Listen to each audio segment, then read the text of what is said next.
what? Screw the intro for a change. Ladies and gentlemen, this is Blue Please here on CynicalBrit.com with myself, TotalBiscuit. The date today is the 7th of May, 2010.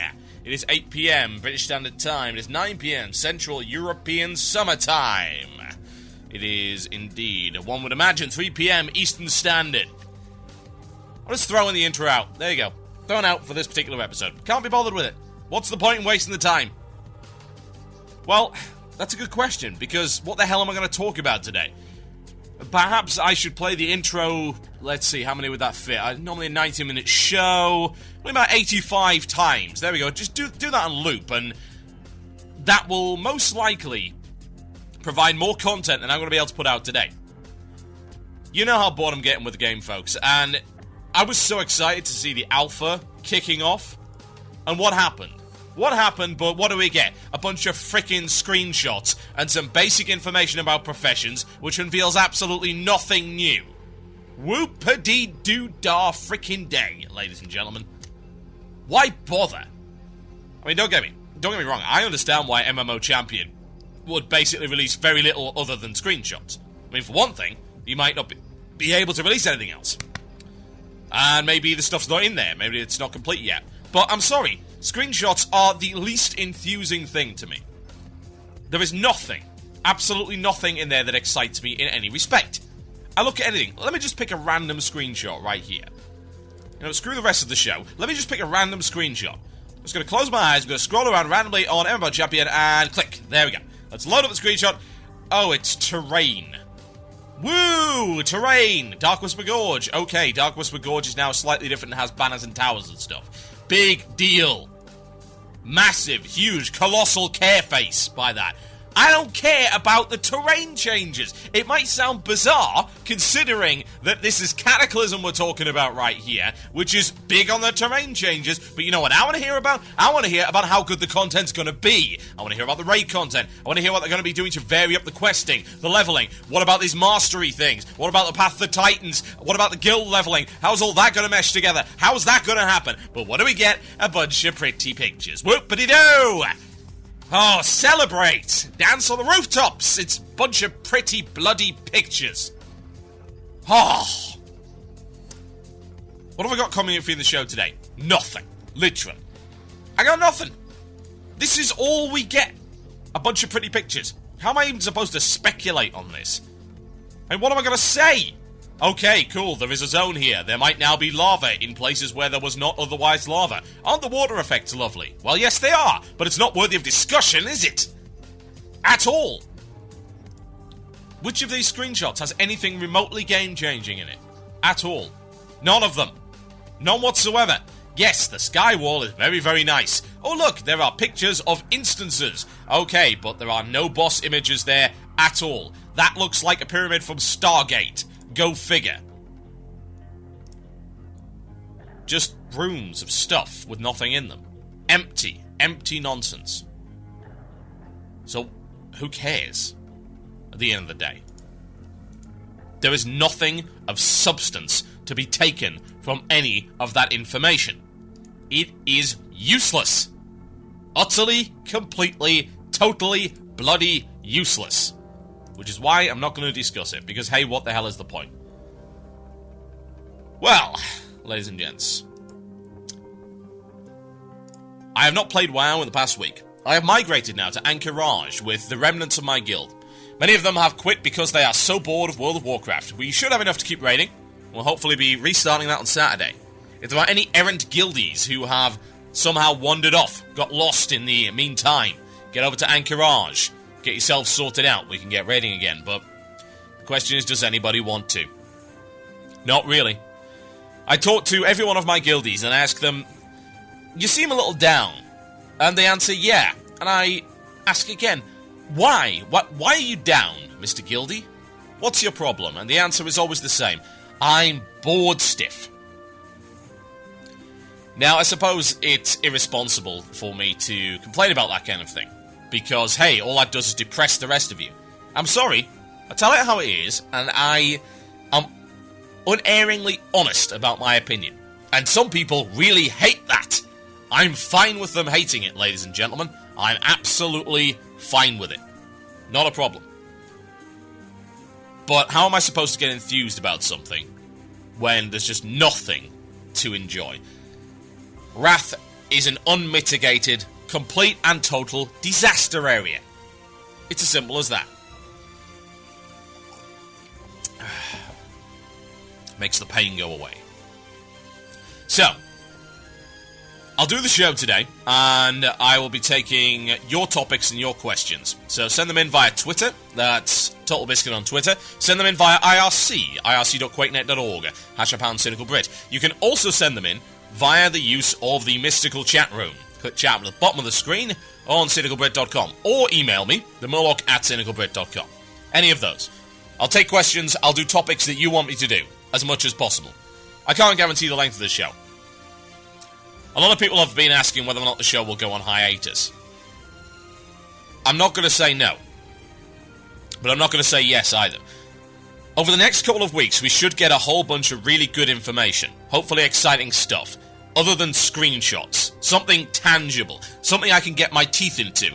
And of course, every change that is announced, everything that becomes public, is going to be the subject of debate. It's going to be the subject of drama. It's going to be the subject of shouting, crying, screaming, and bawling all over the forums. And that'll be fun. That I can get my teeth into. And hey, when the beta comes out, I can get my teeth into that too.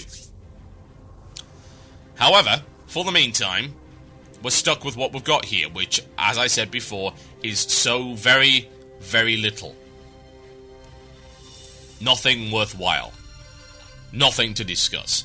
So yeah, get your questions in. In the meantime, I suppose I do have a few things I could do, so it's time for this. That sounds like it's mail time. Here's the mail. It never fails. It makes me want to wag my tail. When it comes, I want to wail. Yes, indeed, folks. It is mail time. Time for the mail. For the mail, for the mail, for the mail. There is some mail, so I suppose I can read it. So let's kick it off, shall we? This is a good one. This one comes from Jerry H, and he has several things to say on the subject of heroics. So let's have a look and see what he has to say. TTB, my fondest memory was WoW... No, let's try it again. TTB, my fondest moment in WoW was a heroic Sethic Halls fighting Ikis. The 3 DPS died to the arcane explosion, and the tank and I had to work him down with almost full health without me running out of mana with the tank trying to prevent damage. We did it, and it was epic. Now, 2 years later, I was running normal Sethic on my 67 warrior tank, and another epic Ikis moment happened. Through the whole run, the mage in the group was telling me to pull faster. We'll just AoE everything and saying things like slow tank is bad. I was pulling one pack at a time, and I was marking the mind control and the fear bomb mobs because I know they can cause a wipe. We engage Ikis, and the healer gets polymorphed just before the first arcane explosion and died, along with 2 of the DPS, leaving me and the mage. I start blowing cooldowns, and thanks to 450 engineering, heavy frostweave, and the mage DPSing his heart out, we kill Ikis. I then told the mage, in PC, you can do everything right, the healer can still get sheeped, and you can wipe. He said, I see that. I asked him then, a year from now, will you remember the 9,001 times you killed Loken or this fight with Ikis? Interesting. TB, it was at that moment I realized that when you put people in a bad situation, sometimes a hero emerges. I want bad situations to happen in Cataclysm. Even if it means I die a lot. Because I would trade 1,000 deaths to be the hero just once. Isn't that a good point? It is really, isn't it? Well, there's a few things.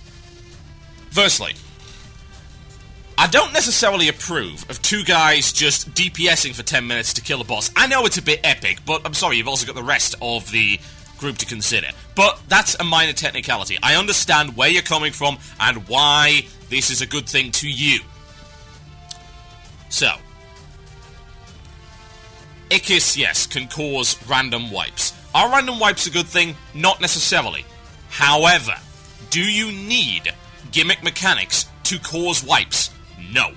No, you do not. All you need are hard fights. There were plenty of hard fights in TBC, in the heroics,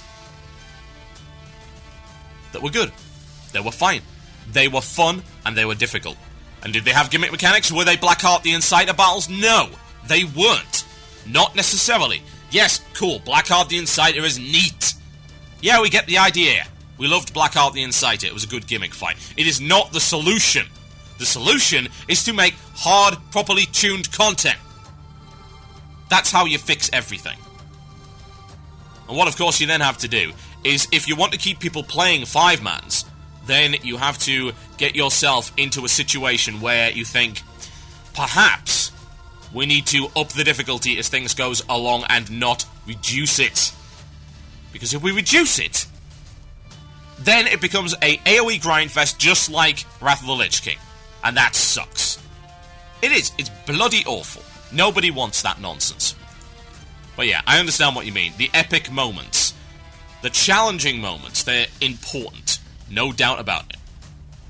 Right, ladies and gents. Let's go and have a look at something else. This is a big article. I don't want to cover this. I might cover this in the next 15 minutes. It seems like a bit of repetition, but this article is absolutely fantastic. So, in the meantime, dear host of show, You dare look upon the host of souls! I shall devour you all! Yes, quite. I am writing to ask a question about Emblems of Frost. I have yet to raid ICC due to being kinda casual, and since I do not feel like I deserve ICC equivalent gear, I have yet to buy any EOF gear. All the EOF I have gotten has been spent on Primordial Saronite, which I've been selling for a lot of money, 2k gold apiece. How the hell do you still get 2k gold apiece? Man, I just made 1,000 gold, by the way. I transferred over from Masrigo to Anchorage, and I sold Primordial Saronite, and I made about 300 gold each a pop, which was good. I bought the Saronite for 600, sold it for 900. Cool, right? How do you get 2k? Good lord! That's crazy to talk at this point in time. I want to move to that server. Anyway, but recently I've noticed that a lot of guildies and my friends are now starting to outgear me. I'm worried I'm hurting myself for not using Emblems of Frost gear. I've almost used some of my EOF gear on a few occasions, but every time I did not like thinking that I didn't deserve it. So should I use EOF for gear, or take the high ground and prove to be above the entitled scrubs who populate the game? Well, I ask you this. Why do you need EOF gear if you haven't set foot in ICC? There's a question for you. That's the thing. The tuning, ladies and gentlemen, of ICC is designed around the idea, at least later on, that you have some tier 10. If you're not doing tier 10 content, then why buy tier 10 gear? I mean, there's no cap, just keep saving these bloody things. You might as well. By the time you actually get into ICC, you'll have enough to buy several tier pieces off the bat. And if you've got a problem with thinking that you don't deserve them, then go beat some content in ICC. Simple as that. Go get in a guild, go do some content in ICC, and then you can feel morally justified in using that gear. It's difficult, really, to say that you shouldn't use the gear, because at the end of the day, you still earn the Emblems of Frost. It doesn't matter if Blizzard's doing it wrong.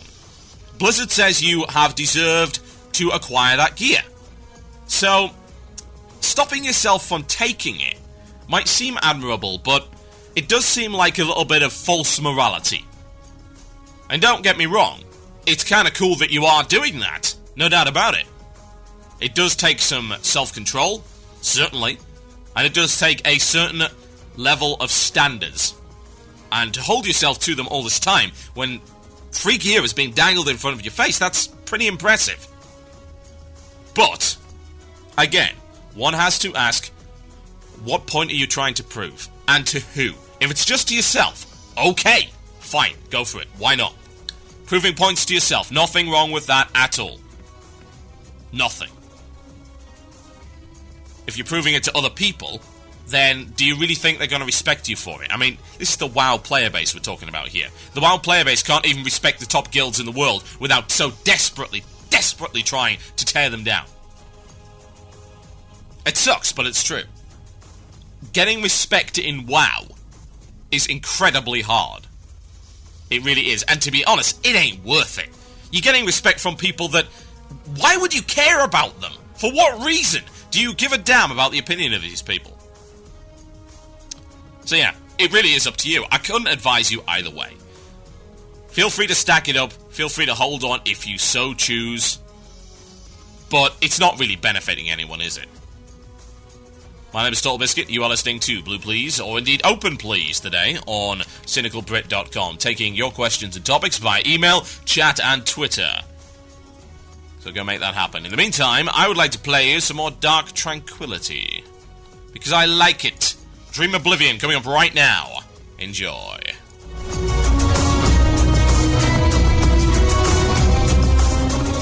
You're listening to the podcast, an archive of Blue Please. Music was removed to comply with copyright law. If you'd like to hear the music, tune into the live stream on Fridays at 8 p.m. GMT. That's 3 p.m. EST, only on cynicalbrit.com.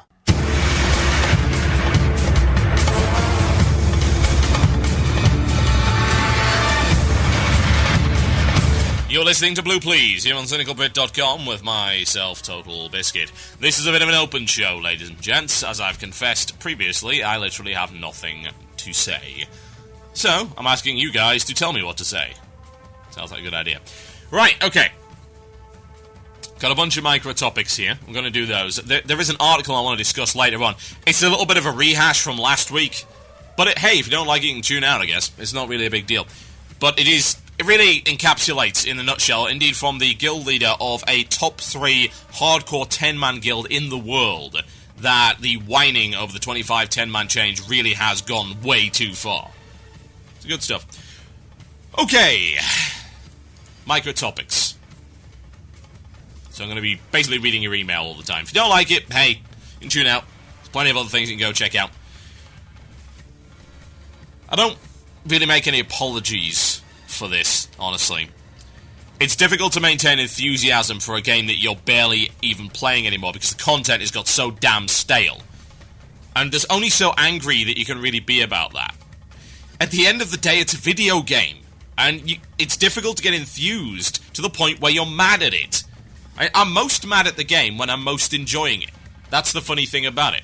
It's easy to conjure passion about a hobby that you're really into. I mean, right now, I can conjure passion about StarCraft 2. Really. Really. I can. Without any problems whatsoever.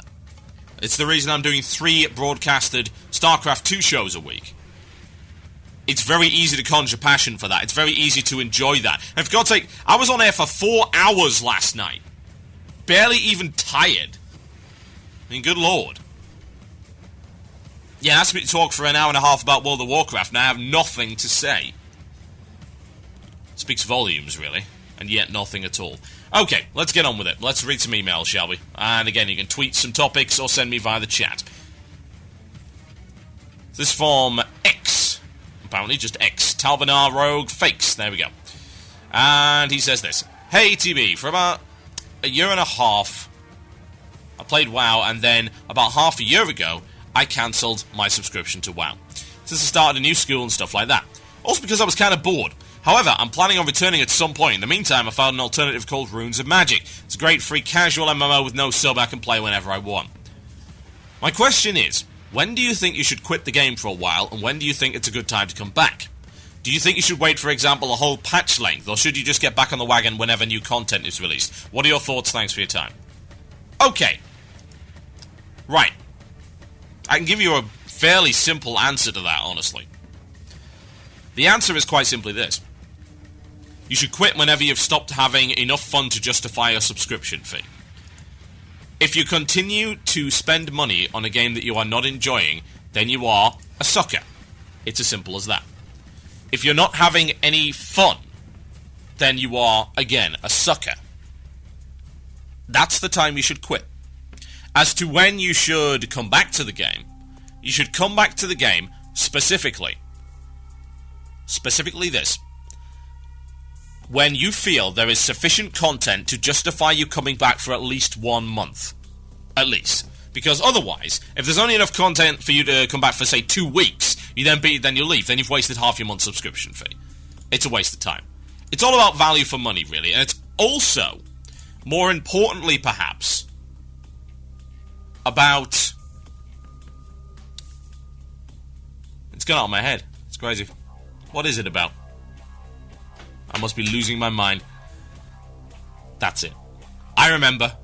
There, I'm allowed one mistake this show. We've just had it.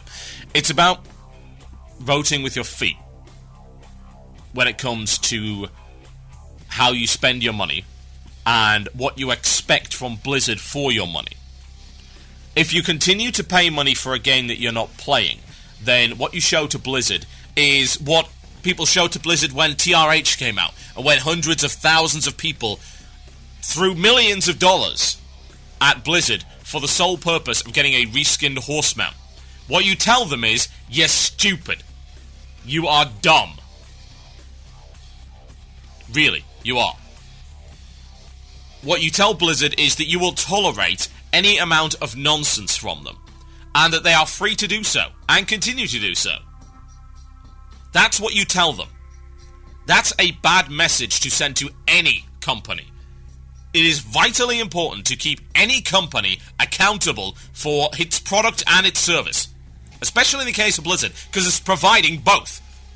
There's the product, and there are the continued products, and then there are, of course, the service elements to it. The monthly subscription fee, the MMO. That's important. If they're not providing the standard that you require from the service and from the product, you should stop paying for it. Because otherwise, it's an affirmation. Now, you might think that one person's unsubbing makes no difference. Not true. For one thing, you can submit a reason when you quit. 2, you are not the only one unsubbing. I don't really want to make an election comparison, but I'm going to anyway.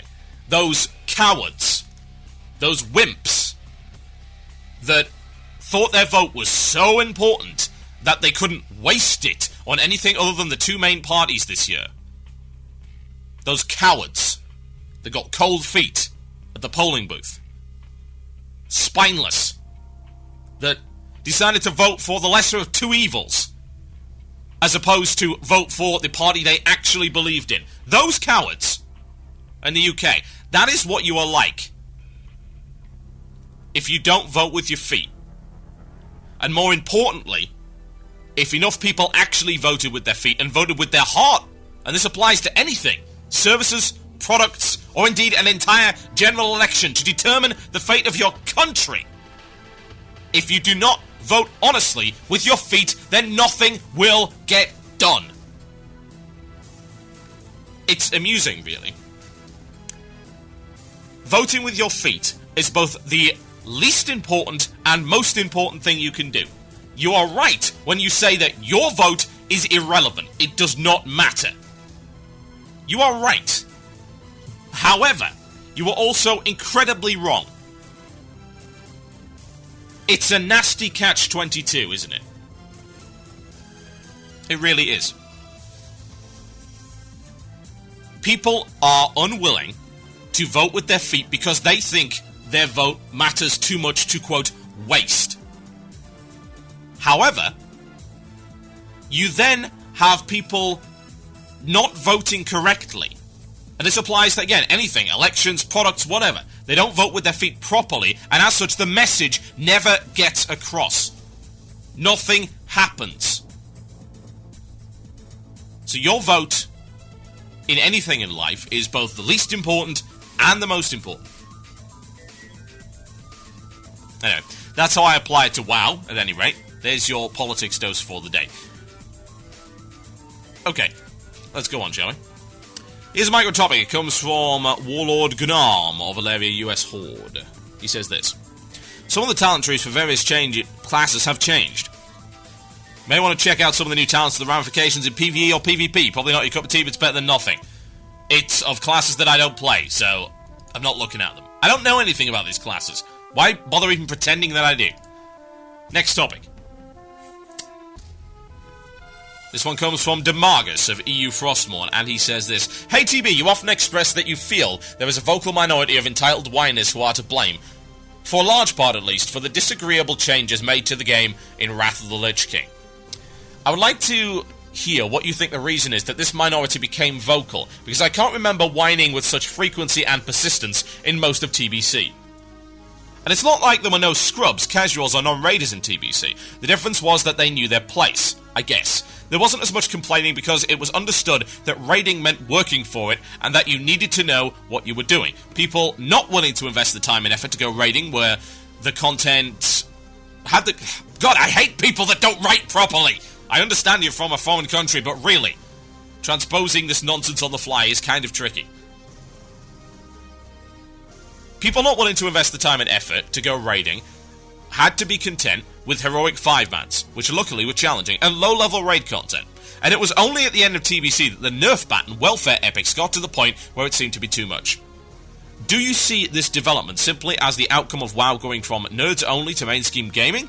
And Blizzard's, as well as Activision's decision to go for that market as much as possible? And is it even remotely possible that, as so many people I know are hoping Cataclysm will turn this all around? No one who looks at Kotick's policies can seriously believe that he'd ever value product quality over sales figures, even though these would appear to be linked to the layman. Indeed. Well, if you want to know the reason why I think the vocal minority gained so much power, it's because Blizzard opened the door a crack. Therein lies the problem. They gave an inch. And you know what happens when you give an inch, folks? Well, entitled casuals take a mile, and another mile, and another mile, until we get to this point. We've walked so far down the road, we've taken so many miles, that we are way so far away from where we started. And I will be honest, I am not convinced that Blizzard knows the way back. They might have to ask for directions. It's a good analogy, isn't it? It works. This vocal minority gained strength when a sign of weakness was shown. That's the problem. When Blizzard opened that door, they did so themselves, I might add. When they opened the door, the entitled casuals rushed through it, and they blocked it. They kept it open. They wedged something in there. And that door continues to stay open, and all that happens is that things get worse and worse and worse. Now, I would have to say that a lot of these concessions most likely are to appease a hemorrhaging player base. A lot of people gone in wrath. The problem you also have, and this is what applies to the statement about Kotick thinking that, hey, he doesn't value product quality. You're right, he doesn't. That's why Tony Hawk Ride exists.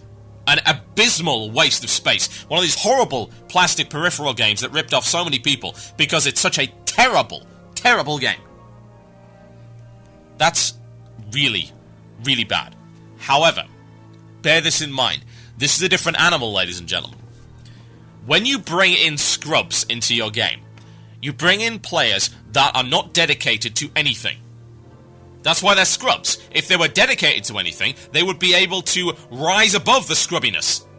They would be able to raise themselves to a different stratosphere. They'd be able to do the content. They'd be able to perform well. And you know what? They wouldn't complain either. People like that are not dedicated to anything, including WoW. Including, ladies and gentlemen, the subscription. They are fair weather players. They will happily leave whenever the hell they please. And you know what? You know why quality is so important in Cataclysm? Because you need the guys who are dedicated. Because dedicated guys stay in the game. Those guys that are dedicated to a raiding schedule, they stay in the game. Those guys that are dedicated to the advancement of their guild, they stay in the game. Those guys that are dedicated to improving their PvP skill and rising to the highest echelons, they stay in the game. Those people that want to progress and are willing to work for it, they stay in the game. Who doesn't stay in the game? The antithesis of that, the entitled casual, absolutely does not stay with the game. They are fair weather players. They will quit at the slightest provocation. They will stomp their feet. They will run away. Simple as that. And therein lies the problem. If you build your player base on a foundation of those kind of people, then you are setting yourself up for a huge failure. Absolutely, astonishingly bad idea. You know what? I think Blizzard might have realized that. All of the changes thus far in Cataclysm seem to indicate that they have, bar, of course, the badges. They still seem to be going down this route. I don't know why, but hey, I can live with that. What I can't live with is bad content. Why do I want to quit now? Because there's bad content. Simple as that. Blizzard must realize right now, with a waning player base, that the only way to recover those lost players is to create A game that is enjoyable and challenging. And that's why Cataclysm will hopefully be the answer to everybody's prayers. And that is why listening to the vocal minority is a bad idea. It should surprise you not that the biggest period of growth in terms of the subscriber base and the golden age, both in terms of how many subscribers were paying for the game, was TBC. And ever since then, it's been in decline. Correlation does not equal causation, ladies and gentlemen, but as far as I'm concerned, that is an indictment of what happens when you listen to the casual, entitled minority. My name is TotalBiscuit, you are listening to Blue Please, here on CynicalBrit.com. More topics, send them in, and I shall munch them down. It shall be delicious. I'm gonna play some Master Plan. This one is called Enlighten Me. I'll be right back after this. To be honest, this is something that, quite frankly, those entitled casual morons could really use. Enjoy. You're listening to the podcast, an archive of Blue Please. Music was removed to comply with copyright law. If you'd like to hear the music, tune into the live stream on Fridays at 8 p.m. GMT. That's 3 p.m. EST, only on CynicalBrit.com. Friend, I've got what you need! A premium quality Ventrilo server from UGTservers.com! It's goblin engineering, you see! Not like those inferior gnome products, always backfiring. If you're short on cash, you can even share the cost of the server with Guild Deposit. Have those lazy guildies of yours pay their dues. You know, I could offer you this amazing electric cattle prod that'll really get them moving. UGTservers.com, voice communication for your guild. Get yours today.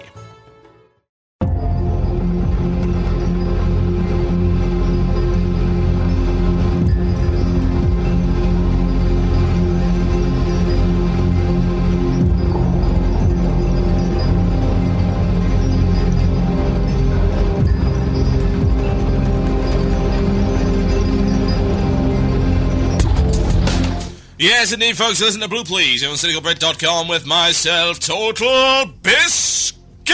I don't know what that means. Right. So, let's continue talking about stuff. Stuff is good. You guys have sent me an awful bunch of questions, awful lot of them. So, I shall cover them as best I can, of course. Right. Let's go on with it. I do want to talk about this awesome article, but I'm not going to do that quite yet. It's going to hold that back for the time being. Okay, let's have a look. So, hi TB, this is from what the hell? Anixinator? Okay, fair enough. From Burning Steps EU. I assume Anixinator is that stupid undead Anixia that's popping up in the Cataclysm screenshots. Hi TB, in your musical pre-show you asked for suggestions as to topics to be included on the show. One topic I find worth picking up is privacy and constant infringements from Blizzard's side. It started with the mandatory armory, followed by recent activity tab. The newest member of the privacy infringement family is called Real ID, making it unable for a person to hide on an alt, or even in a different Blizzard game from nagging in guild issues. An obvious plus for Guildmasters is easily picking up members, spread across alts and games for a raid, or a PvPer, locating those pesky, always offline 5v5 teammates. On the other hand, the subject of privacy, and the threat of it. If guilds start adopting mandatory Real ID share policy, which also shows things like real name, and what people are doing if in any Blizzard game at the moment, then things could get rather messy rather fast. What are your thoughts on it? My thoughts on it is it's a completely optional service, and if your guild is asking and demanding something that you do not want to give, then go find another guild that's more reasonable. Simple as that. I have all my guild's phone numbers, for God's sake. I know the addresses of half of them. That's way more valuable than a Real ID. Real ID is useful as hell. Now, if it were mandatory, I would understand. But if it is enforced by your guild, then that's the guild's problem. You are free to leave the guild and form a new guild. This is a right-to-raid situation, ladies and gents. People outside of the US probably don't know what I'm referring to there. But you can leave whenever you want, and they can get rid of you whenever you want. The difference, of course, between right to raid and right to work, well, as right to work is, in my opinion, a travesty. Yes, I'm going to get political. What a dumb system. The difference between that, of course, is you can go form a different raid, a different guild, whenever the hell you please. And it won't really take you all that much time to do so. Indeed, all you need is 10 members, and you've got the full benefits of guild leveling. It's good stuff. So, I'm fine with Real ID. That's really damn convenient, is what it is. I'm going to be playing a lot of StarCraft 2, so Real ID being available in WoW is handy. Somewhat.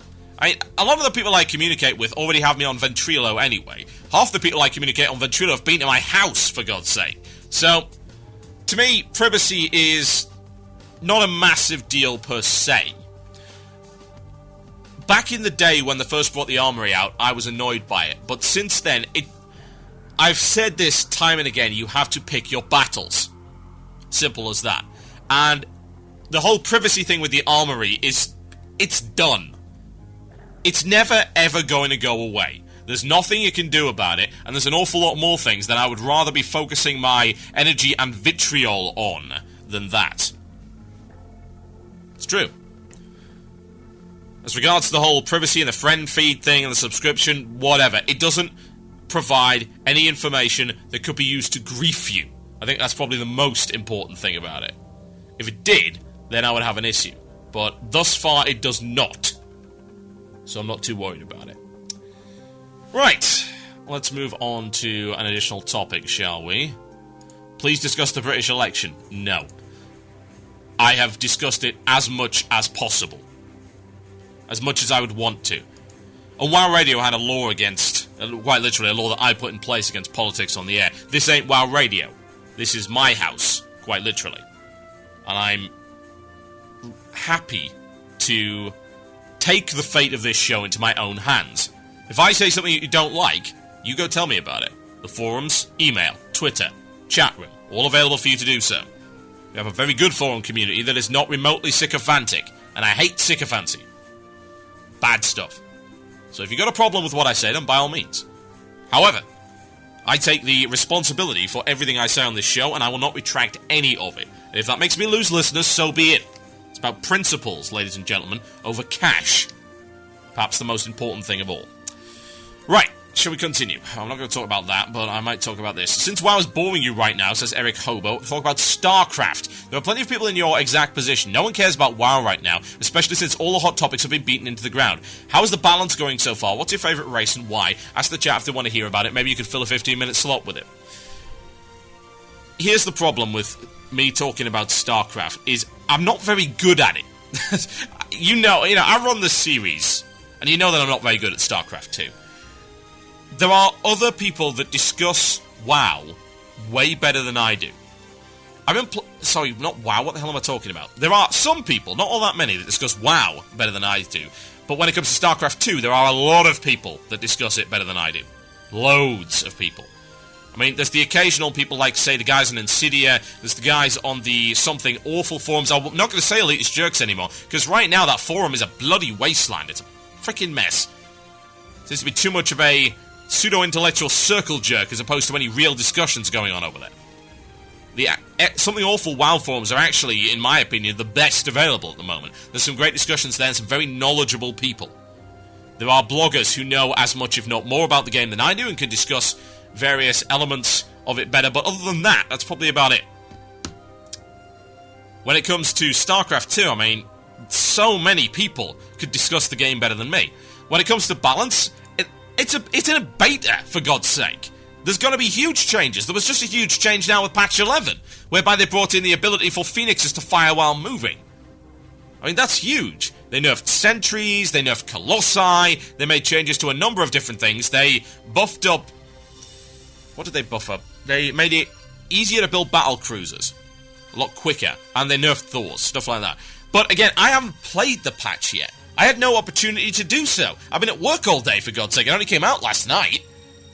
Indeed, as you're well aware, interrupting the 4-hour tournament broadcast we were doing. Bad, Blizzard. Very bad. But it's still in a beta. Things will get sorted out.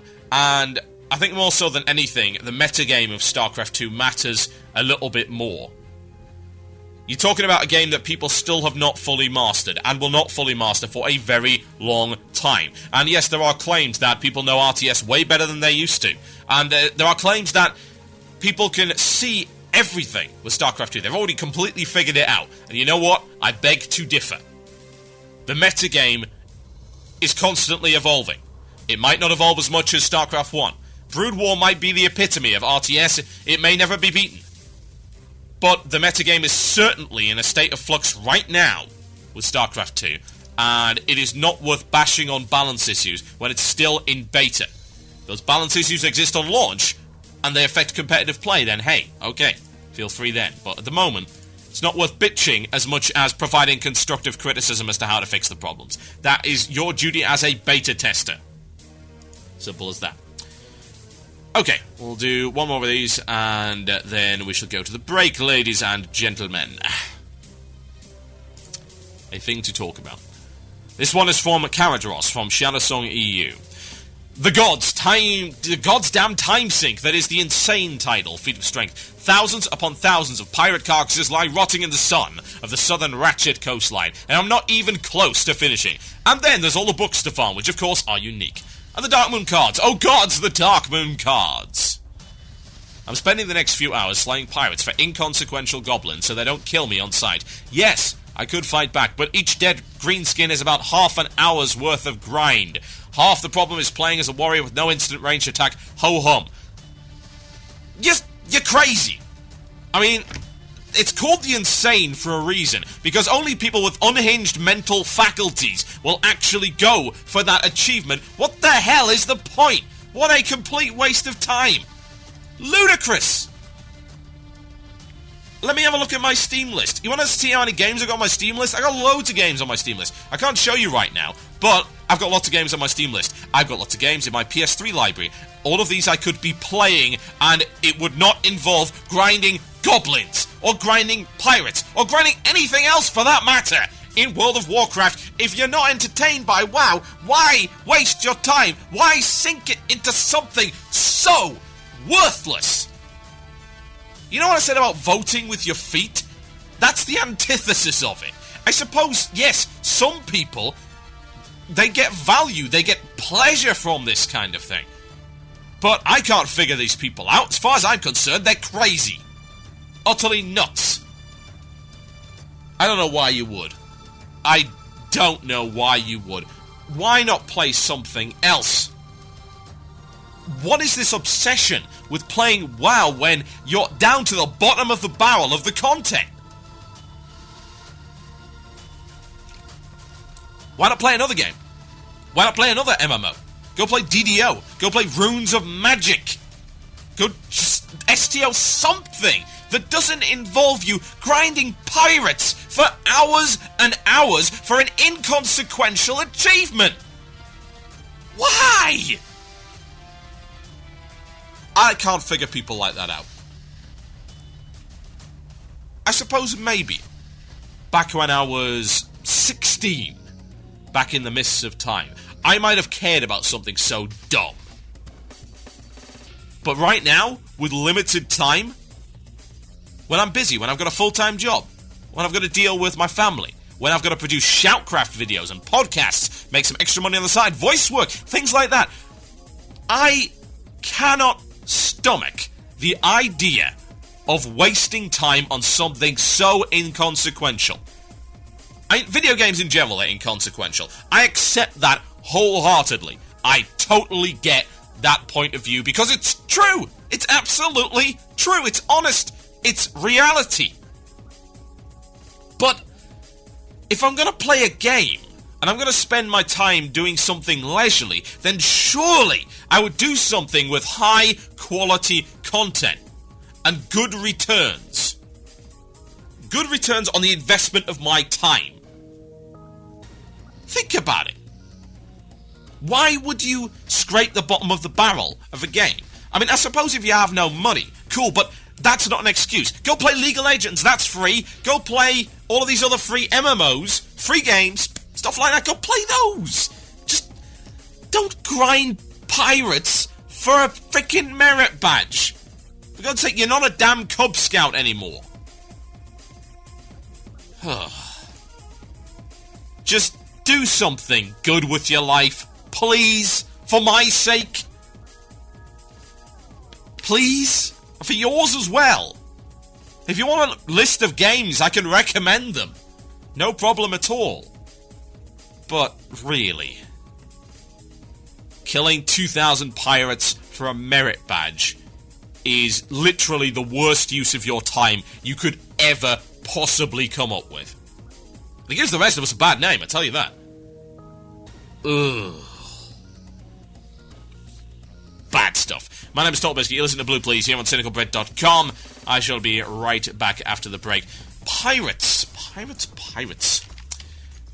Wonder what we could play that's a little bit pirate-themed. I can think of a few things.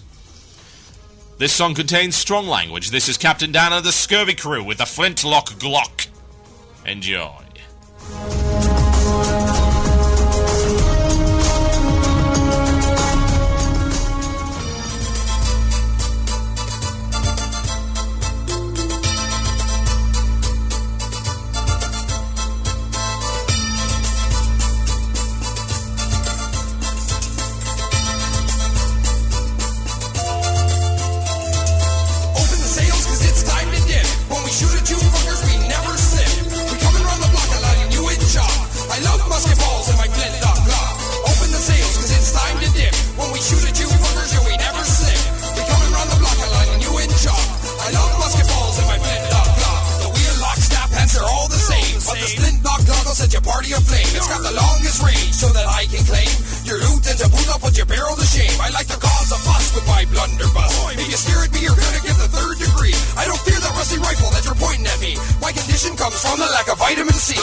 Captain Dan, shouldn't we go back to port? Back to port?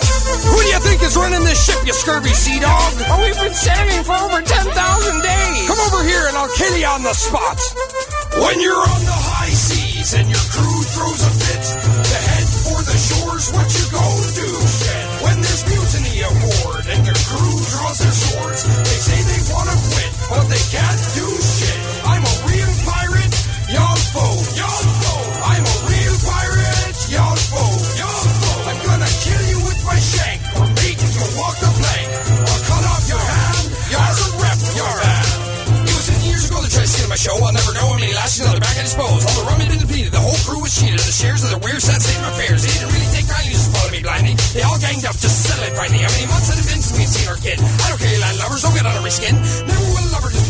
mother. She's a whale set sail on the back of her rudder. Give me give her to the uncle, I have a go to the stones. Believe to the treasure map of Davy Jones. If it's so easy to beat me, then girl, don't try to beat me. Hit you in the face when I get in her race. You're a true disgrace and you're out of your place. This ship is a ship that nobody takes. When you're on the high seas and your crew throws a fit to head for the shores, what you gonna do? Shit. When there's mutiny aboard and your crew draws their swords, they say they wanna quit, but they can't do shit. So you haven't fed your crew for 100 days.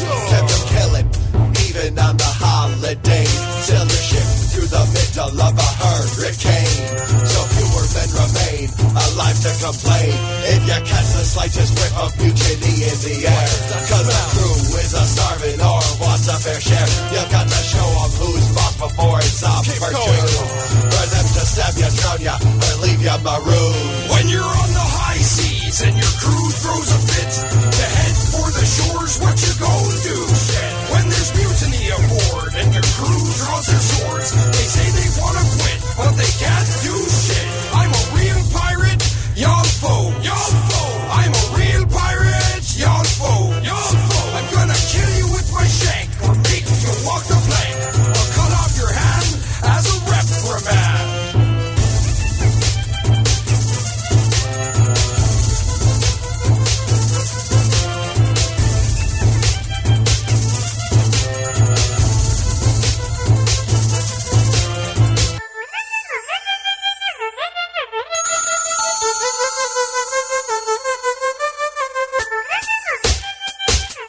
Well, it would have been rum. I don't have any. Vodka will have to suffice. Captain Dan and the Scurvy Crew, Mutiny, and Flintlock Glock before that.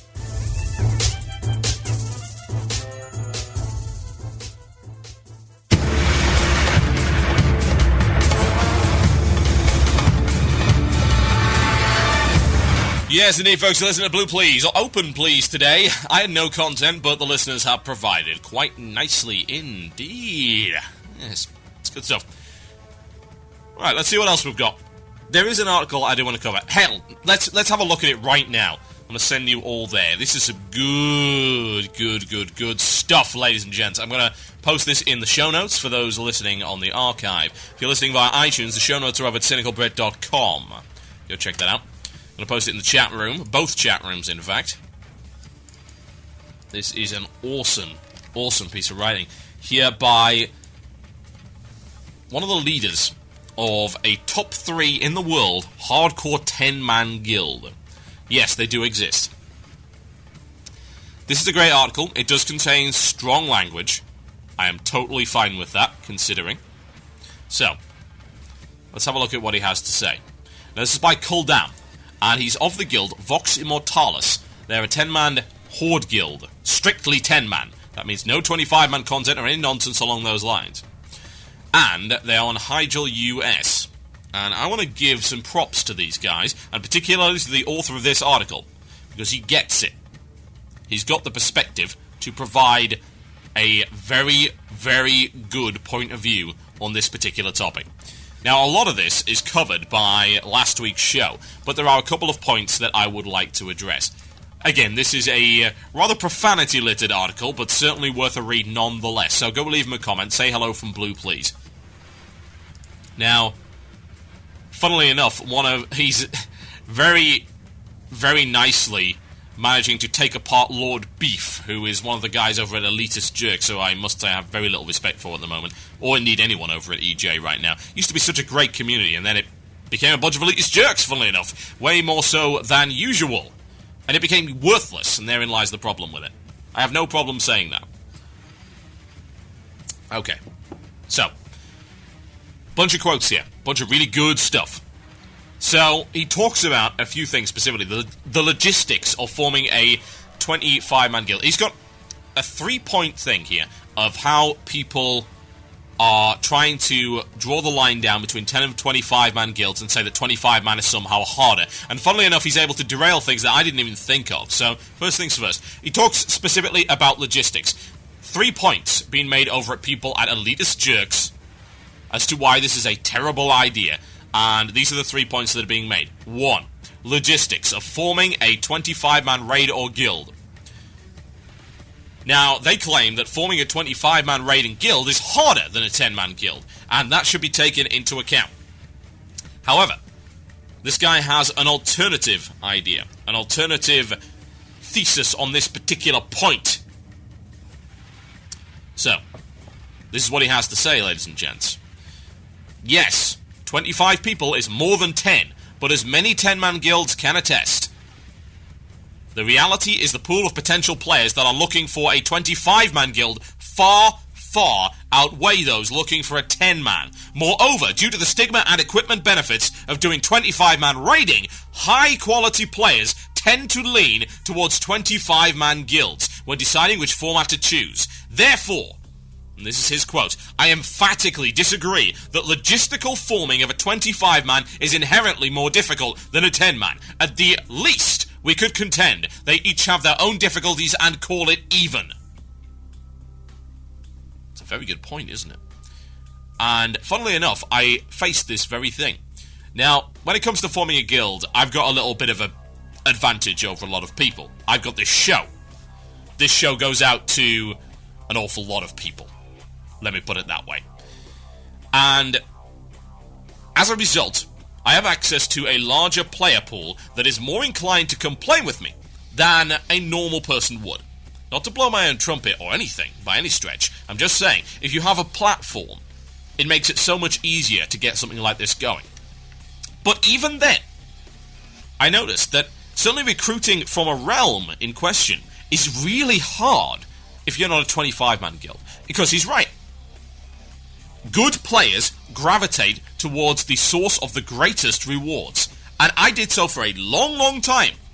It took me an awful lot of effort, and indeed a complete disillusionment with 25-man raiding, to accept that actually I would have to take a slightly lower tier of gear in order to get into an environment that I enjoyed playing in. I would have to accept that handicap.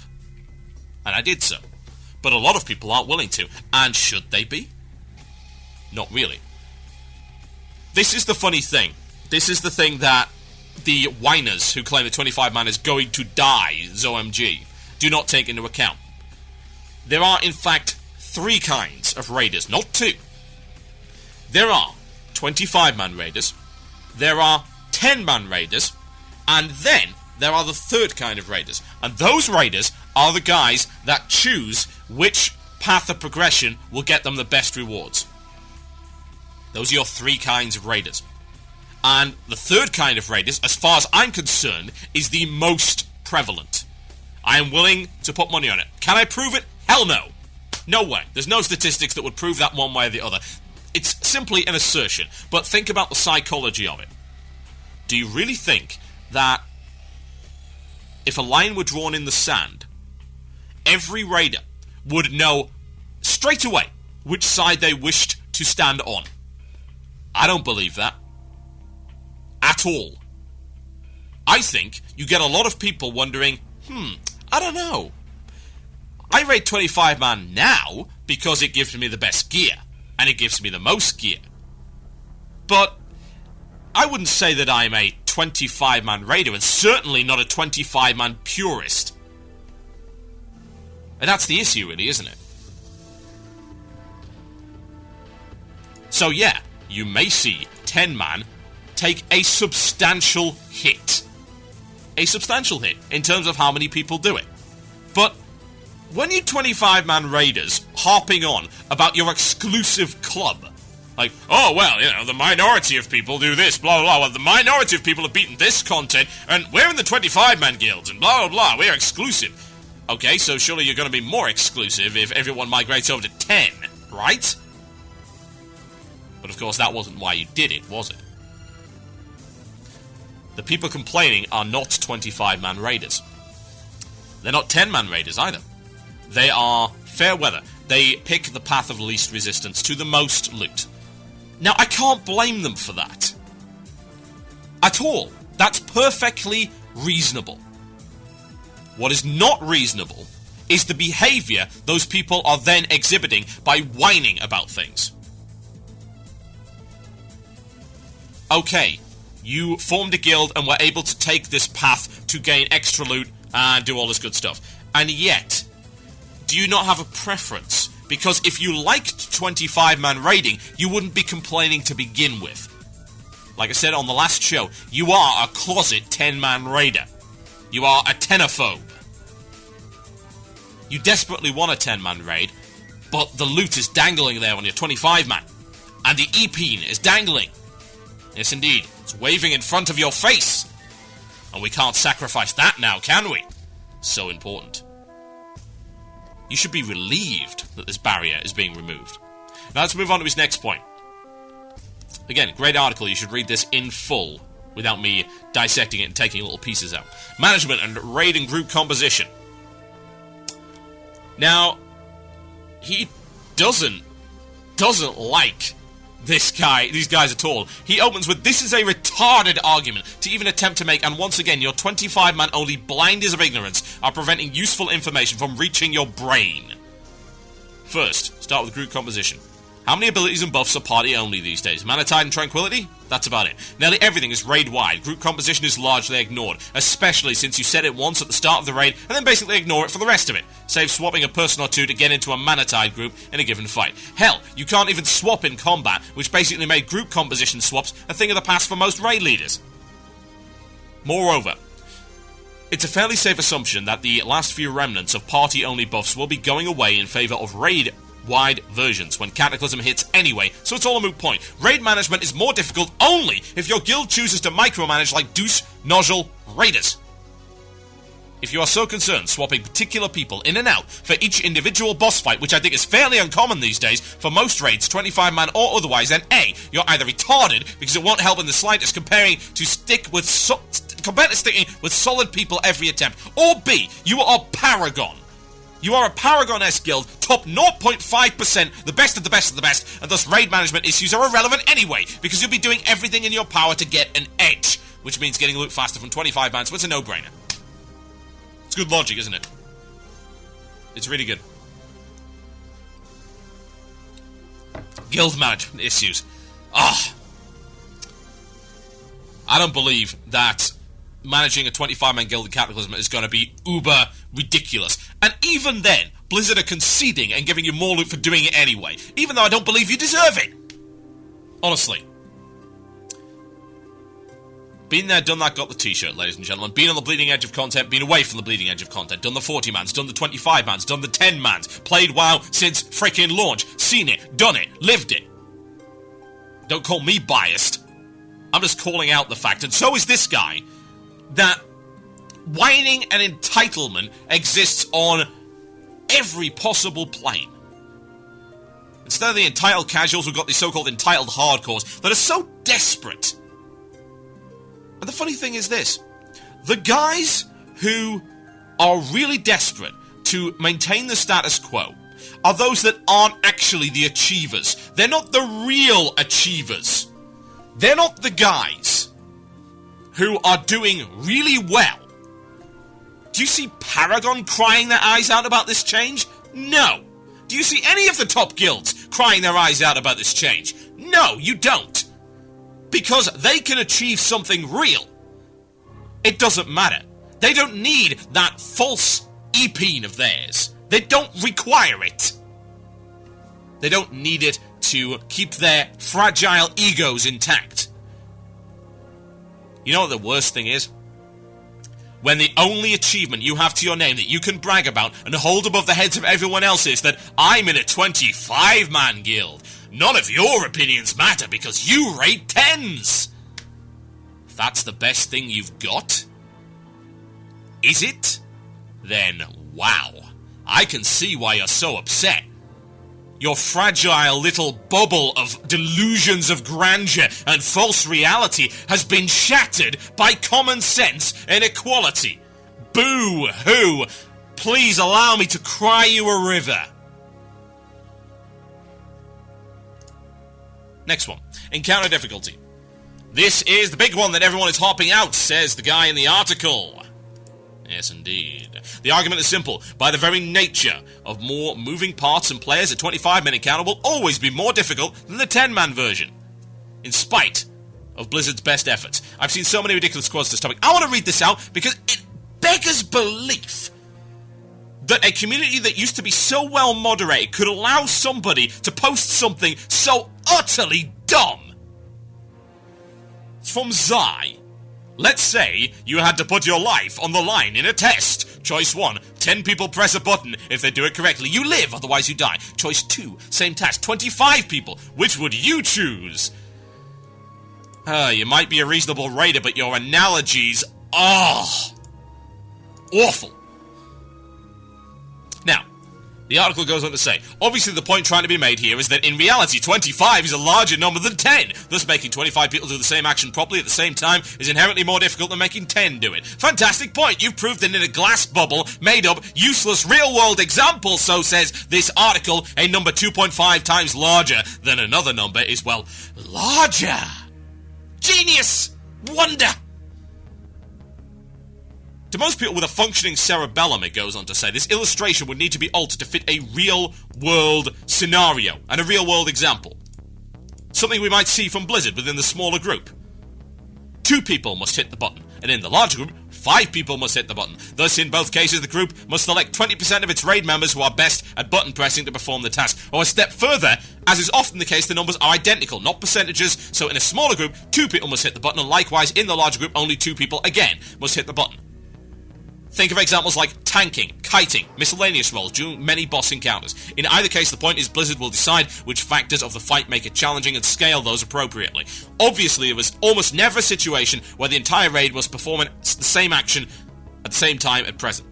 And certainly, those situations will be even rarer when Blizzard is creating encounters specifically designed to have matching difficulties across both raid sizes. Yeah. Now he goes on to describe Heroic Lich King and how exactly you could balance it. Now, I don't want to go into that any further because we're rapidly reaching the end of the segment and indeed the show. I'm going to cap it off here. I'll do some shoutouts and then I shall end it, I think. The point of the fact is this. This crying and this entitlement is coming from an area that you would not expect. And yet it's coming anyway. This is the march of the entitled raiders. You know what? I don't want to be a part of that. I don't want to be identified as a raider if this is our voice. EJ used to be the voice of the sane, sensible, rational, if elitist, and justifiably so, raiding base. And now it's garbage. Pseudo-intellectual drivel, bad analogies, false dichotomies, fallacies up the wazoo. And quotes like that. Go read the rest of this article, folks. I completely agree with the GM. I'm going to do some shout-outs, then I'm going to cap off the show. Ladies and gentlemen, thank you ever so much for listening to Blue Please here on cynicalbrit.com. I will see you tomorrow for some more shoutcraft. That shall be good indeed. Check out the rest of the shows. There haven't been all that many this week. I've got to apologise for that. It's been very hectic. I want to remodel a few things. Like, for instance, Gaming Express. It's been taking up way too much of my time. But rather than can it, what I'd like to do is try and take it live once again. I've had it podcast only for so long, but in reality, podcast only takes way longer than live does. So, most likely, I'm going to bring it back live once again. Why not? I'll come in, I'll do the show, I'll do it live, it'll go up on the site, and that'll be that. How does that sound? Let's make that happen. We'll start that on Monday. Okay, ladies and gents, let's do some shoutouts. I shall extend the music bed appropriately for this. Send them in to themurloc@cynicalbrit.com. Alternatively, you can drop me a tweet via Twitter, twitter.com/TotalBiscuit. Send me a message in the IRC channel. In the meantime, while I'm waiting for shoutouts, I am going to provide some shoutouts to those on the chat wall. One Avatar 1, who insists on playing video games while listening to my show and looking away from the camera. It looks like he's playing Halo Reach, but I can't really tell because it's a terrible grainy webcam. What else have we got? Token Black Man in the form of B-Drone. Congratulations for continuing to make us look that little bit more tolerant amongst a sea of pasty white faces. Mini F. Your terrorism is not appreciated in this channel. I would suggest that you leave immediately. Cordain looks like he is on the way to some kind of business encounter. Perhaps he would like to arrange some kind of dealing. Trade some stocks, perhaps. Might I recommend that you buy pounds right now? Because, good lord, it's crashed so hard. If anyone wants to pay me in dollars over the next few days, please, by all means. Hope and Despair, who is substantially less attractive than the person that was on the stream earlier. Nexumus, who's been sitting there looking rather quizzical this entire time, moving his camera around somewhat. He's a little bit chill, isn't he? A little bit relaxed. I like that. That's good. Brian Badondi, who is giggling like a little schoolgirl over there with his Britney Spears-style headset. Minnow Dragon, who is some kind of dirty hacker, and I believe is pointing his webcam at the screen. At the screen! Why?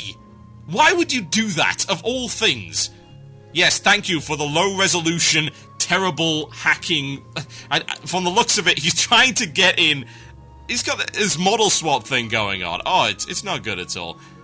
Eldrimicrur probably gets the award for the most difficult to pronounce name at this point in time.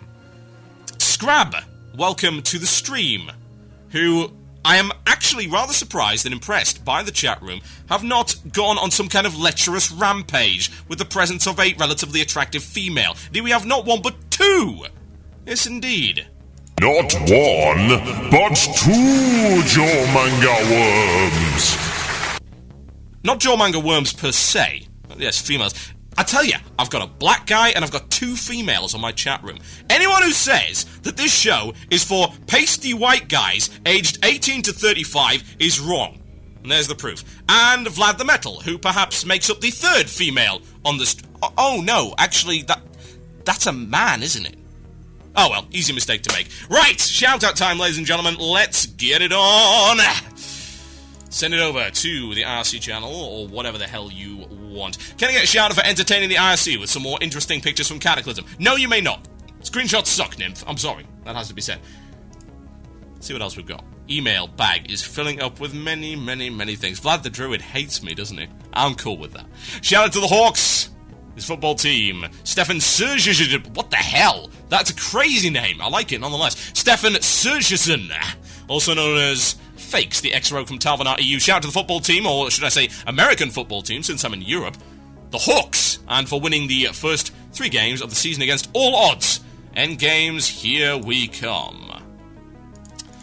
Can we get a shout out to the third type of raider? That's from Ibix. You are the majority, Ibix. Even though you have a crazy rabbit picture that looks a little bit anime for my liking.